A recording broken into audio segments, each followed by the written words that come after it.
The orbital station Unity hummed with the quiet sound of machines and voices. It was a busy place, full of people from many different worlds. But today, the main hall was quiet. Everyone was waiting for the special guests. Jin stood near a large glass window. He looked out at the black space and the blue planet far below. Earth. It looked so peaceful from up here. Jin was an archaeologist, but he studied old things from space, not just dirt and rocks. He wore a clean white uniform. He felt a little tired. He had been awake for many hours. Next to him stood Hana. She was a tactical officer. She looked strong and serious. Her uniform was dark blue, and she held a datapad in her hand. She did not look out the window. She looked at the door. "They are late," Hana said. Her voice was flat. Jin turned his head to look at her. "They are the Catharians," Jin said. "They do what they want. They think time is not important." Hana did not smile. "They think we are not important." The big doors at the end of the hall opened. A group of tall, thin creatures walked in. They were the Catharians. They had skin that looked like silver metal. Their eyes were large and black. They did not walk. They seemed to float above the floor. They wore long robes of bright colors. Behind them came Captain Park. He was the commander of the Earth defense vessel, the Aegis. He walked slowly. His face was like stone. He did not look happy. The Catharian leader stopped in the middle of the room. His name was Vane. He looked around the hall with his black eyes. He did not look at the humans with respect. He looked at them like a person looks at bugs. "Humans of Earth," Vane said. His voice was strange. It sounded like two metal bells hitting each other. "We are pleased to be here. The Galactic Federation wants to help you." Jin watched Vane closely. He saw the way Vane's mouth moved. It was a fake smile. Jin had studied many old cultures. He knew when someone was lying. Vane continued. "You are a young race. You just learned to fly to the stars. The galaxy is a dangerous place. There are many things that can hurt you. Monsters, pirates, storms in space. You need protection." Hana stepped forward. "We have our own ships," she said. "We have our own weapons." Vane laughed. It was not a kind laugh. "Your ships?" he said. "They are made of heavy iron. You use explosions to move." "It is cute, but it is not enough. The Federation offers you a treaty. We will put our shields around your planet. We will give you medicine. We will make you live longer." Captain Park spoke up. "And what do you want?" Park asked. "The Federation never gives something for nothing." Vane turned to Park. "We only ask for resources," Vane said. "Your planet has many metals. You do not need them yet. We will take them. In return, you get safety. It is a fair trade. You are like children. Do not refuse the gift of a parent." Jin felt a flash of anger in his chest. Children. They always called them children. The Federation had visited Earth 10 years ago. At first, everyone was excited. Aliens. But then, the aliens started to talk. They said humans were violent. They said humans were stupid. They said humans were too young to join the Galactic Council. Now, they offered this treaty. It looked good on paper. But Jin knew better. If Earth signed, Earth would become a farm. The humans would work in the mines. The Catharians would take all the gold and the rare elements. Earth would be trapped forever. "We need time to think," Captain Park said. His voice was strong. Vane shook his head. "Time is a luxury," Vane said. "We have a schedule. Sign the document today, or we leave. If we leave, the shield is closed. You will be alone in the dark." Park did not move. "Then leave us alone," Park said. Vane's eyes narrowed. The air in the room felt cold. "Do not be foolish, Captain," Vane hissed. You do not know what is out there. You think you are safe behind your moon? You are not. There are things in the dark that you cannot imagine. We are the only wall between you and death. Suddenly, a small light on Hannah's datapad flashed. She looked down at it. Her face changed. She looked confused. Captain, Hannah said. Sue is on the line. She's on the Aegis. She says it is urgent. Park nodded to a small speaker on the wall. Go ahead, Sue. Sue's voice came through the speaker. She sounded scared. Captain, something is happening, Sue said. My sensors picked up a huge signal. It is coming from the dark side of the moon. Is it a ship? Park asked. No, Sue said. It is, I don't know. It is a sound, a frequency, but it is not natural. And the weird thing is, it is getting stronger. It feels like it is waking up. Jin walked closer to the speaker. What kind of frequency, Sue? Jin asked. It is very old code, Sue replied. I've never seen it before. But Captain, the Catharians, they are jamming us. They are trying to block the signal. Park turned to look at Vane. The Catharian leader did not look so calm now. He looked at the speaker. His silver skin seemed to turn a dark shade of gray. You will ignore that signal, Vane said. He pointed a long finger at Park. It is a dangerous anomaly. It is a radiation leak from an old moonbase. It can kill you. You must stay away. We will clean it up. Jin watched Vane's hands. They were shaking. Vane was not worried about radiation. Vane was worried about what was making the sound. You are lying, Jin said. The words came out of his mouth before he could stop them. Vane looked at Jin. You are a scientist, Vane said. You should know better than to speak to a superior without permission. I am an archaeologist, Jin said. I study the past, and I know fear when I see it. You are not protecting us from the signal. You are protecting the galaxy from it. The room went very quiet. Hannah stepped closer to Jin. Captain Park looked from Jin to Vane. Explain, Park said to Vane. Vane took a step back. There is nothing to explain, Vane said. Sign the treaty, now. Sue, Park said into the speaker. Do not let them jam the signal. Record it. Save everything. Yes, Captain, Sue said. Vane made a strange noise. It sounded like a growl. He raised his hand. A small device on his wrist lit up. You have made a mistake, Vane said. We tried to be kind. We tried to guide you. But if you will not listen, we must force you. You cannot be allowed to touch the source. On the Aegis, alarms started to ring. Sue's voice came back, shouting now. Captain, the Catharian ships are moving. They are powering up their weapons. They are targeting the moon. Park's face became hard. He looked at Hannah. Red alert, he said. Get to the ship, now. Hannah nodded. She grabbed Jin's arm. Come with us, she said. Jin looked at Vane one last time. The Catharian was no longer pretending to be nice. He looked angry. He looked terrified. What is on the moon? Jin asked Vane. Vane leaned forward. The truth, Vane whispered. And the truth will destroy you. Vane turned and walked quickly away. The other Catharians followed. The doors closed behind them. Jin, Hannah, and Park ran out of the hall. They ran down the long metal corridors. People moved out of their way. They could hear the alarms getting louder. We have to go to the surface, Hannah said. Sue said the signal is coming from a crater on the dark side. Park nodded. I will take the Aegis to intercept the Catharian fleet, Park said. You two take a shuttle. Go to the moon.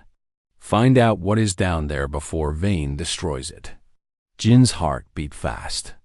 He was an archaeologist. He spent his life looking for old pots and broken walls. But this felt different. This felt big. A shuttle?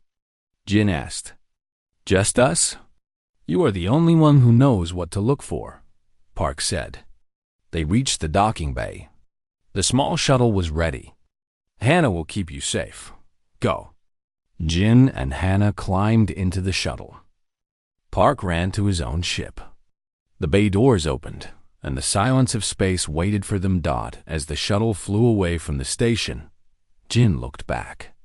He saw the Aegis, a large gray ship, moving toward the Catharian ships. Lasers started to flash in the dark. Jin looked forward through the front window of the shuttle. The moon was getting bigger. It was gray and dusty. But behind it, in the deep shadow, a light was pulsing. It was a faint blue light. Sue is sending us the coordinates, Hannah said. She typed on the keyboard fast. It is the Tycho crater. But Jin, the readings are strange. The ground there. It is not rock. It is metal. Jin felt a chill. Metal, under the ground of the moon? Hidden for thousands of years? And the Catharians were willing to start a war just to keep them away from it. The shuttle shook as they entered the moon's gravity. Jin held onto his seat. He thought about Vane's face. The fear. We're going to find out what they are hiding, Jin said. Hannah pushed the throttle forward. Hold on, she said. We are going in. The blue light on the dark side of the moon grew brighter. It was calling to them. The veil was lifting, and nothing would ever be the same again. The small shuttle shook violently as Hannah steered it toward the gray surface of the moon. The alarms inside the cabin were loud, warning them about the unstable atmosphere and the incoming fire from the space battle above. Outside the window, the bright flashes of laser blasts lit up the dark space. The Aegis was fighting hard, but it was just one ship against many Catharian vessels. Hold on, Hannah shouted over the noise of the engines. She pulled the control stick back with both hands. We are going to land fast. Jin gripped the safety harness across his chest. He closed his eyes for a second as the shuttle dropped. They were falling toward the Tycho crater. It was a place of shadows and deep dust. No human had ever landed there without a direct order from the Federation, and certainly no one had ever gone there alone. With a loud thud and a screech of metal, the shuttle hit T. It ground. Dust flew up all around the windows, blocking the view. The engines hummed and then went silent. We are down, Hannah said. She unbuckled her belt and stood up. She grabbed 2 helmets from the rack. Put this on. The air outside is not safe. And we do not have much time. Jin took the helmet. It felt heavy. He put it over his head and locked it into his suit. The sound of his own breathing filled his ears. He looked at Hannah. She was checking her weapon, a small laser rifle. She looked focused, like a soldier ready for war. Are you ready? Hannah asked. Jin nodded. He was scared, but he was also curious. The mystery was pulling him forward. They opened the airlock door. The moon was silent and cold. The dust under their feet was gray and soft. The sky above was black, even though the sun was shining. They could see the battle in the distance, but the sound of explosions could not travel through the empty space. It was a silent dance of fire and light. This way, Hannah said. She looked at a device on her wrist. Sue is sending the signal location. It is just over that ridge. Jin followed her. His heavy boots crunched on the lunar dust. It was hard to walk. The gravity was low, making him feel like he was bouncing. Every step took a lot of effort to control.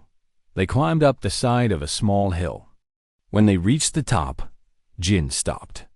He looked down into the crater. His breath caught in his throat. He expected to see rocks. He expected to see an old ship or maybe a broken satellite. But he did not see any of that. In the center of the crater stood a building. It was huge. It looked like a tall, black tower made of glass. but it was not reflecting the light. It seemed to absorb it. The tower went deep into the ground and reached high into the sky. Around the tower, the ground was smooth, like it had been polished by a giant hand. "What is that?" Jin whispered. He forgot about the battle. He forgot about the danger. He was an archaeologist, and this was the discovery of a lifetime. "It is not on any map," Hana said. She raised her rifle, scanning the area for movement. "The Gatharians never said there was a city here." "It is not a city," Jin said. He started to walk down the slope. "It is a vault. It is ancient." They reached the base of the black tower. Up close, the material was strange. It looked like liquid metal, but it was solid to the touch. There were no seams. There were no doors. "How do we get in?" Hannah asked. She looked for a keypad or a handle. There was nothing. Jin stepped closer to the smooth black wall. He took off his glove and placed his bare hand on the cold surface. He did not know why he did it. He just felt an urge to touch it. Suddenly, the wall rippled. Like water in a pond, the metal moved under his palm.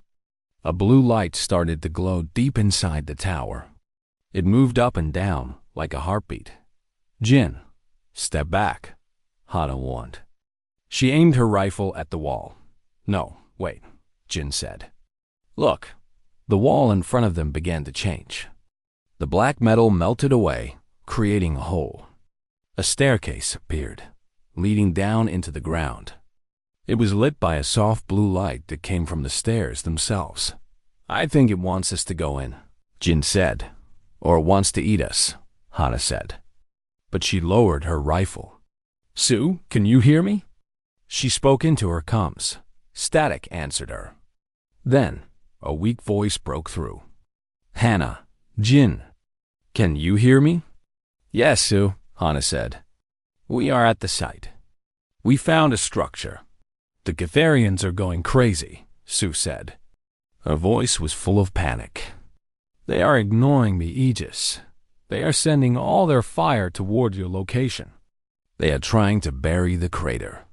You have to find shelter, now." "We found a door," Hana said.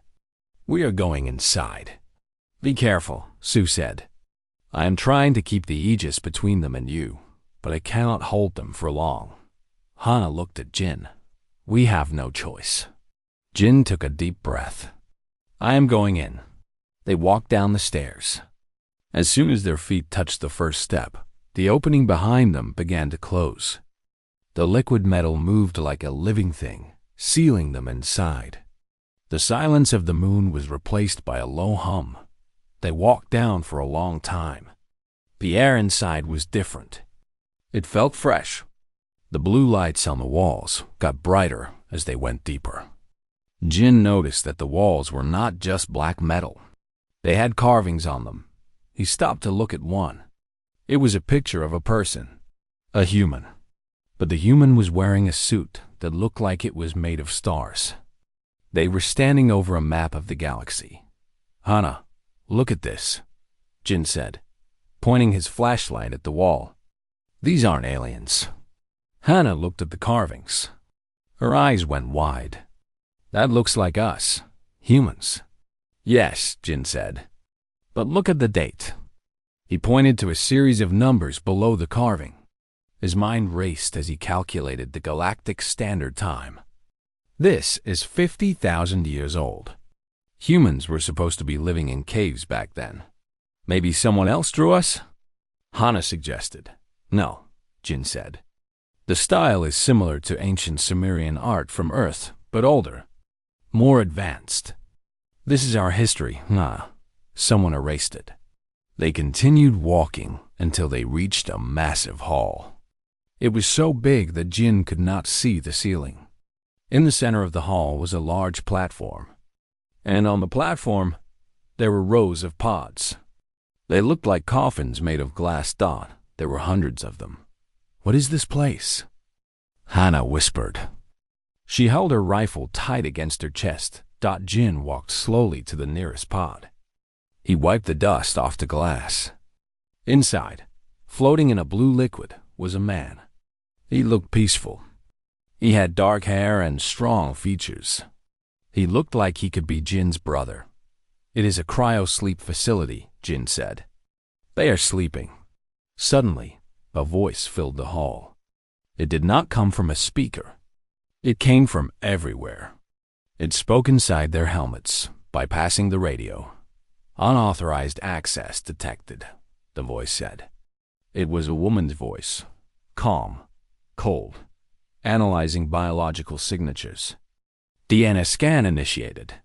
Hana spun around, aiming her rifle at the empty air. "Who is that?" "Show yourself." "Identify," the voice said. "Subject Alpha. Female.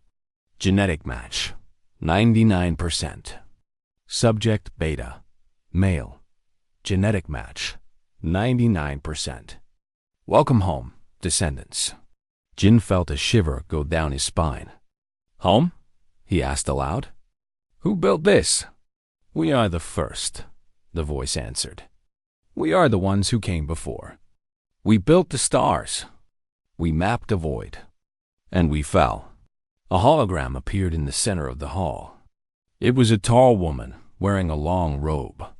She looked human, but her eyes glowed with white light. "We are the humans of the past," the hologram said. "Long ago, we conquered this galaxy. We were powerful. We were the rulers of all we could see. But we made a mistake. We created a weapon, a plague of machines. It turned against us. To save the galaxy, we had to stop ourselves." Jin stared at the hologram. The stories were true. The legends of a lost empire of humans were real. "We built this vault to store our knowledge," the hologram continued. "We placed a lock on your planet, a genetic veil. We made you forget. We made you weak so that you would grow strong in spirit. We wanted you to be ready when the time came to fight again." The ground shook violently. Dust fell from the ceiling. "The enemy is here," Hana yelled. "The Catharians!" "They are bombing the entrance." "The Catharians," the voice said, and for the first time it sounded angry. "The servants. The scavengers. They took our ruins while we slept. They fear you. They know that the legends have returned." The blue lights in the hall turned red. An alarm began to sound. "The structural integrity is failing," the voice said. "The seal must be lifted. But the lock requires a command authorization."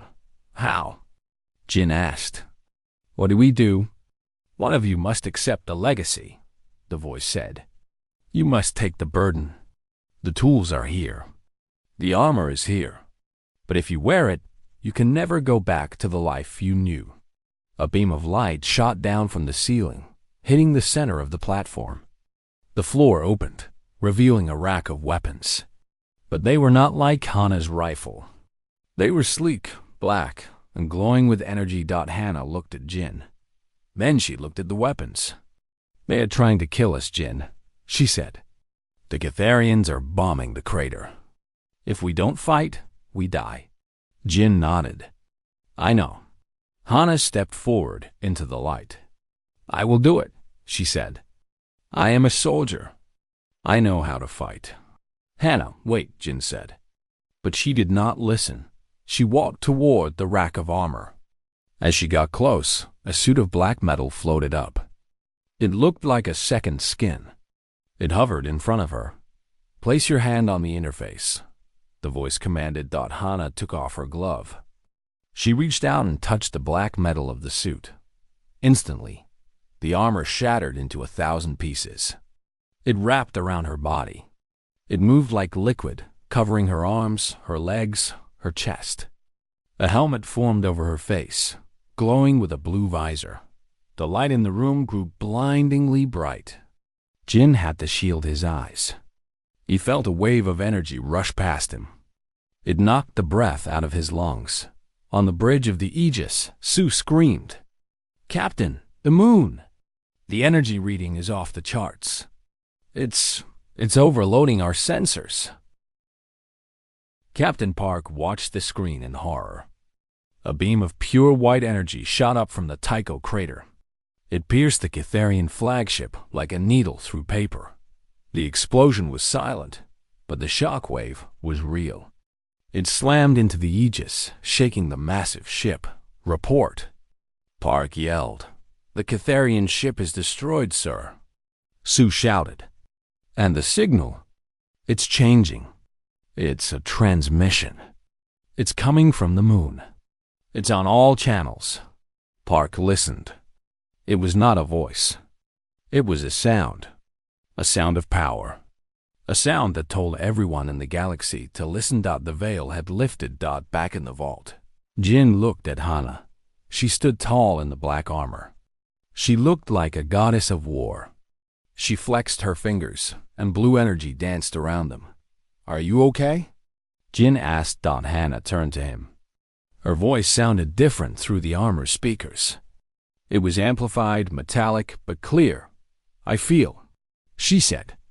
"I feel like I finally woke up." The ceiling cracked open above them. The sky was full of fire.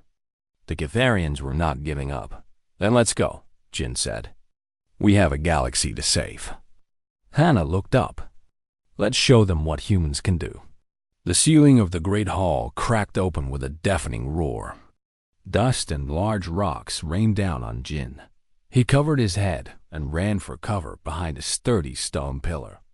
The noise was overwhelming. The air pressure changed rapidly, making his ears pop. Above them, the sky was on fire. The Catharian ships were not stopping. They were firing heavy plasma bombs into the crater. They wanted to bury the secret forever. The ground shook so hard that Jin fell to his knees. He looked up to see where Hana was. She was standing in the middle of the storm. The debris hit her armor, but it bounced off.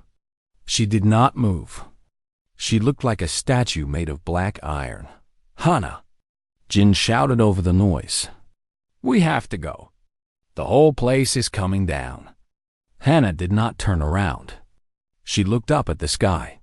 Through the hole in the roof, Jin could see the bright flashes of the enemy bombs. "They are afraid," Hana said. Her voice was not loud, but it echoed inside Jin's helmet. "They are terrified of this place." "Of course they are." Jin yelled back. "Get over here. We need to get to the shuttle." "No," Hana said.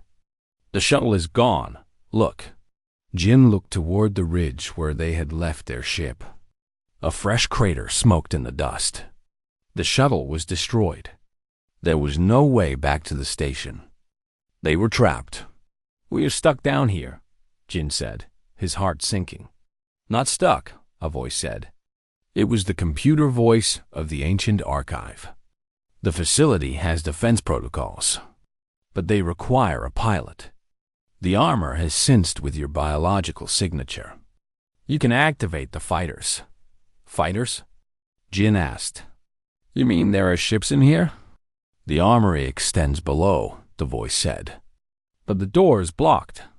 We must clear the path." Suddenly, a beam of red light shot down from a hovering Catharian drone. It had flown in through the broken ceiling. The laser hit the floor near Hana, melting the rock into lava. Hana moved fast. It was so fast that Jin could barely see her. She lunged forward.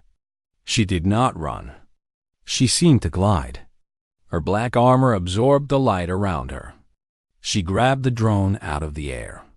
With a simple motion of her hand, she crushed the metal machine like it was made of paper. She threw the broken drone against the wall.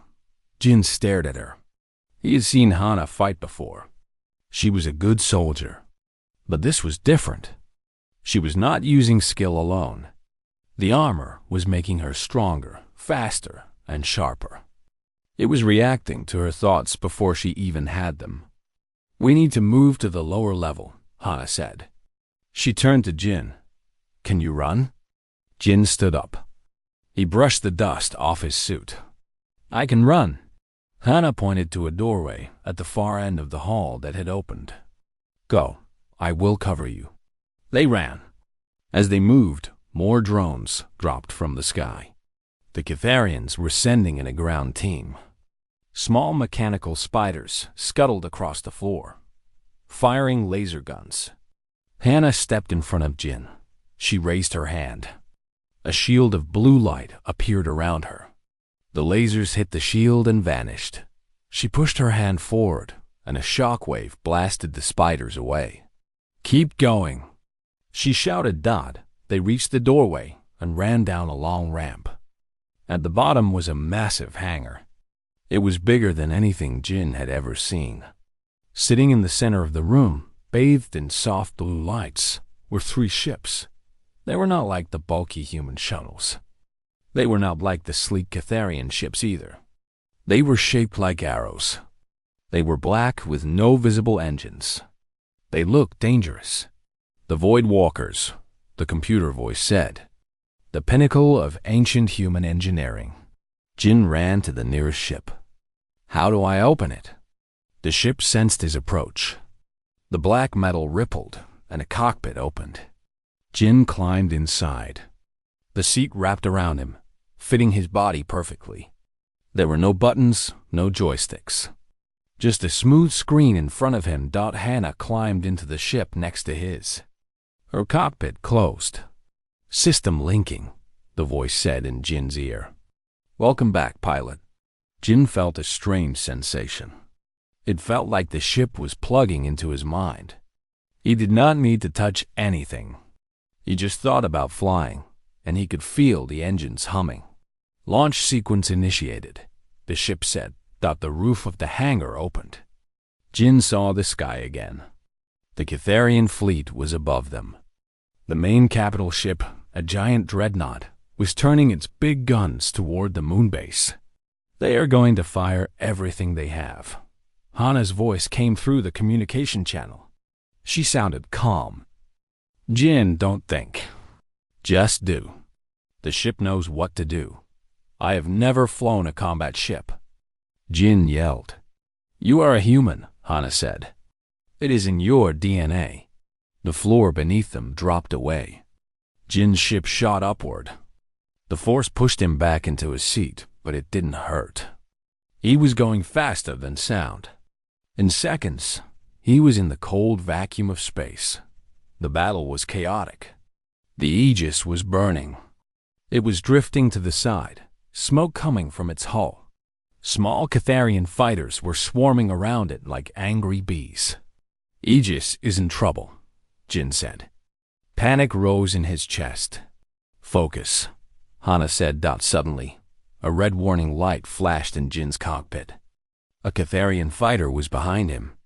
It locked onto him. "Brake left," the ship's computer voice said. Jin didn't have time to think. He just reacted. He pushed his mind to the left. The ship spun instantly, corkscrewing through space. The laser beam missed him by inches. "Now, attack," the voice said. Jin looked at the enemy fighter. He felt a surge of anger. These aliens had come to his home. They had lied to his people. They were trying to destroy his history. He pointed his ship at the enemy. He didn't see a fire button. He just wanted the ship to shoot. Twin beams of blue light erupted from the nose of his ship. They were not lasers. They were pulses of pure gravity. They hit the Catharian fighter. The enemy ship did not explode. It crumbled. The metal twisted and folded in on itself until it was a ball the size of a basketball. "Target destroyed," the voice said. Jin stared at the screen. "What kind of weapon is that?" "Gravitic disruption," the voice explained. "Very efficient." Ahead of him, Hannah was dancing through the enemy formation. She was a blur. She flew through the middle of 3 enemy ships, spinning and firing. She took them all out in seconds.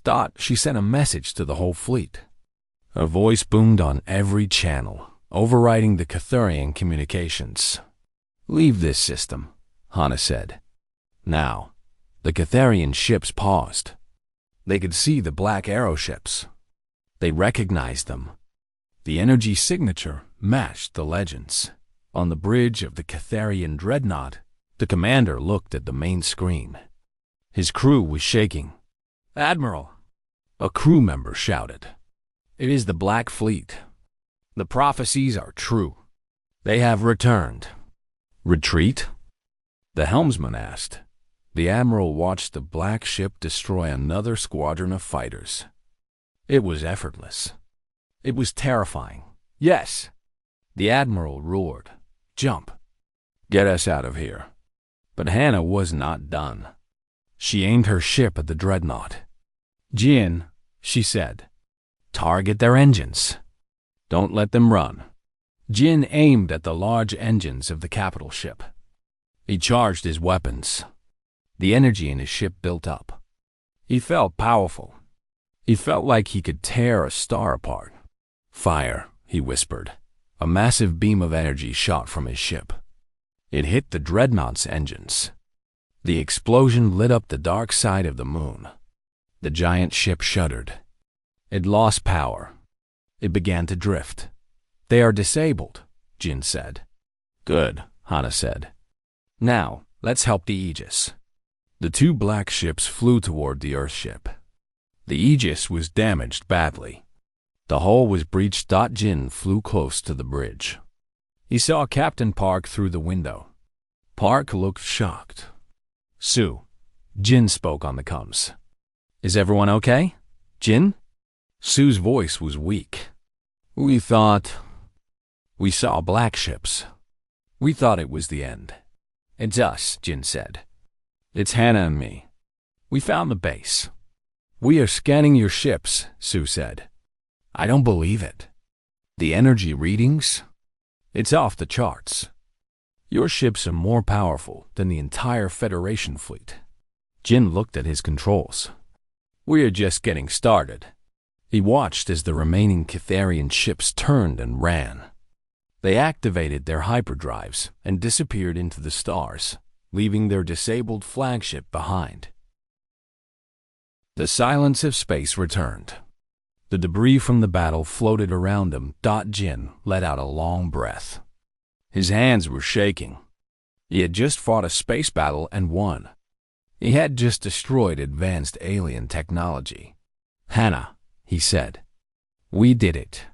"We did," Hannah replied. "But the galaxy is watching now. They know we are awake." Jin looked at the Earth, beautiful and blue below them. He felt different now. The fear was gone. In its place was a cold determination. The veil had lifted. The truth was out. Humanity was not the child the galaxy thought they were. They were the sleeping giants.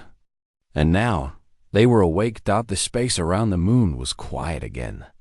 The burning fires of the battle were fading into the cold dark of the void. Only broken pieces of metal and the drifting hulk of the Catharian dreadnought remained. Jin sat inside the ancient cockpit, breathing hard. His heart was beating against his ribs, but his mind felt strangely clear. The ship he was flying seemed to be part of him. He could feel the sensors detecting the debris like they were his own skin. "The enemy is retreating," the ship's calm voice said in his ear. "Analysis complete. Their fear level is critical. They are fleeing the system." Jin looked out the window. Hannah's ship was floating nearby, silent and dark like a shadow. It looked so small, yet Jin knew it had the power to destroy a planet. "Hannah," Jin said over the communication channel. "Are you okay?" There was a pause. Then Hannah's voice came through. It sounded stronger than before, like it had a double echo. "I am fine, Jin. I feel incredible. The armor is telling me things. I can see the energy flowing through their engines. I can see their weak points." "We won," Jin said. "They are running away. They are running because they know what we are," Hannah said. "They know the legends are true." Down on the bridge of the Aegis, the lights were flickering. Smoke filled the room. Captain Park stood by his chair, holding onto a rail to keep steady. The ship had taken a heavy beating, but it was still in one piece. On the main screen, the two black ships were displayed. Sue was at her station. Her fingers moved fast over her console. "Captain," she said, "I am getting a transmission from the Catharian flagship. It is Admiral Vane. He wants to talk." Park narrowed his eyes. He looked at the image of the dreadnought. It was dead in space, spinning slowly. "Put him on," Park said. The face of Vane appeared on the screen. The tall alien looked different now. His silver skin was pale. His eyes were wide with fear. He was sweating. He looked at the screen, but he was not looking at Park. He was looking past Park, as if he could see the black ships through the camera. "Captain Park," Vane said. His voice shook. You must call them off." Park stood up straight. He dusted off his uniform. "Call who off?" Park asked. "The humans defending their home? You attacked us, Vane. You broke your own treaties." Vane swallowed hard. "We did what we had to do," Vane said quickly. "We had to contain the threat. We did not know the seal was broken. We did not know the legacy was active.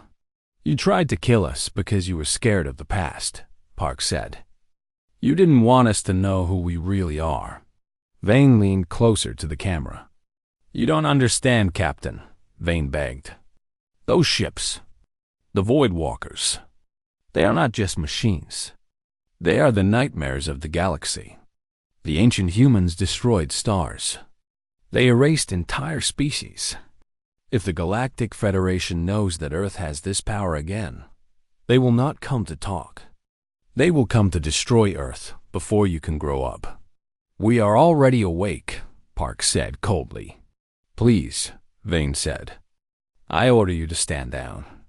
As a representative of the Federation, I demand you surrender those ships." Park laughed. It was a short, dry laugh. "Look outside your window, Admiral. You are drifting. Your shields are down. Your fleet has run away. You have no power here. We can make a deal," Vane tried. "We can say this was a mistake. We can give you technology. We can give you planets." "I don't want your planets," Park said. "I want you to leave." Vane looked desperate. "If you fire on us, the Federation will send a Grand Armada. Thousands of ships. You cannot fight them all." In his small ship, Jin heard all of this. He looked at the dreadnought. He felt a strange urge to destroy it. The ship seemed to want it too. It was whispering to him, showing him exactly where to shoot to make the ship break apart. "No," Jin said aloud. "We are better than that." "Hannah," Jin said, "let's disable their engines completely. Make sure they can't move." "Already done," Hannah replied. "I targeted their drive cores. They are dead metal now." Jin opened the channel to the Aegis. "Captain Park, this is Jin." "Go ahead, Jin," Park said. "We are not going to kill them," Jin said. "But we are not letting them stay. We are going to push them out of the system." "Understood," Park said. "Make it happen." Jin focused on the dreadnought. He did not fire his weapons.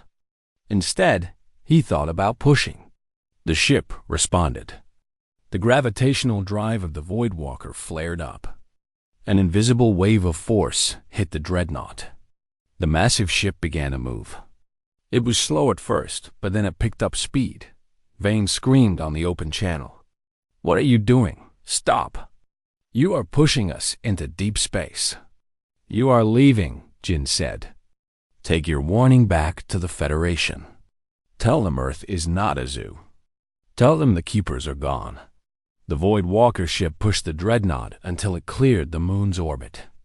Then, with a final pulse, Jin sent it drifting toward the edge of the solar system. He watched it go until it was just a dot of light. "It is done," Jin said dot inside the Aegis. The crew cheered. Sue let out a breath she had been holding for a long time. Park sat down in his chair. He looked tired, but a small smile was on his face. "Status report," Park said. "The remaining ships have warped away," Sue said. "The system is clear." "And Captain, those ships Jin and Hana are flying. The energy readings are unbelievable. One of those ships has more power than our entire fleet combined. Park nodded. I know, he said. And now we have them. A few hours later, Jin and Hana landed their black ships back in the hangar of the moon base. The roof had sealed itself. They climbed out of the cockpits. The armor on Hana's body rippled and turned back into liquid, sliding off her and forming a small sphere in her hand. Jin felt a similar sensation as his interface vanished. Jin walked over to Hana. She looked exhausted. She was sitting on the floor, holding the metal sphere. How do you feel? Jin asked. Like I ran 1,000 miles, Hana said. But also like I could run 1,000 more. Captain Park and Sue came down from the Aegis in a shuttle. They walked into the hangar. Park looked around the massive room with awe. You two look like you've been through a war, Park said. We won the first battle, Hana said, standing up.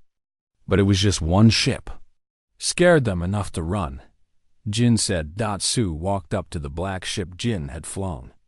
She touched the hull gently. This technology, she whispered. It changes everything. We don't need the Federation anymore. We can build our own future.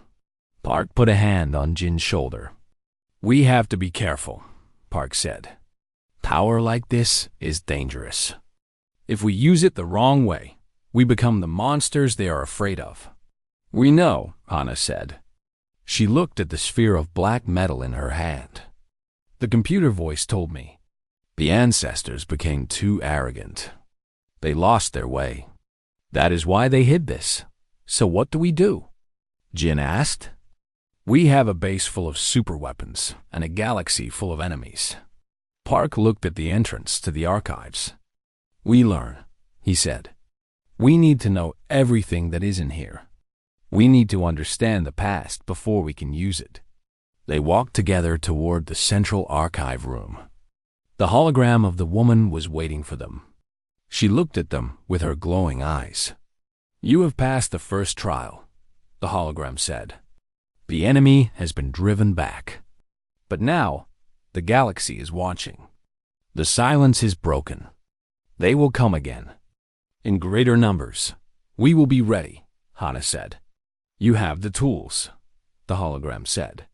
But the hardest part is yet to come. You must decide who you are. Will you be conquerors like the old ones? Or will you be something new? Jin looked at his friends. He thought about the earth. He thought about the blue sky and the oceans. He thought about the people living their lives, not knowing that their history was a lie. We will be human, Jin said. And we will protect our home. The hologram smiled. Then the awakening has begun. Park looked at Sue. Sue, get a team down here. I want this base secured. No one goes in or out without my direct order. Yes, Captain, Sue said. Jin looked back at the black ships. They were silent now, sleeping once more. But he knew they were ready. The legend of the humans was no longer a story. It was a reality. The Federation was afraid. The veil had lifted, and Earth was no longer alone in the dark. They were the light, and they were the sword. Let's go home, Park said. We have a lot of work to do. Jin took one last look at the ancient writing on the wall. He felt a connection to the people who built this place. They were his family, his blood. He would not let their sacrifice be in vain. He walked out of the hangar with his head held high. The future was a big, scary place, but for the first time, Jin was not afraid of it.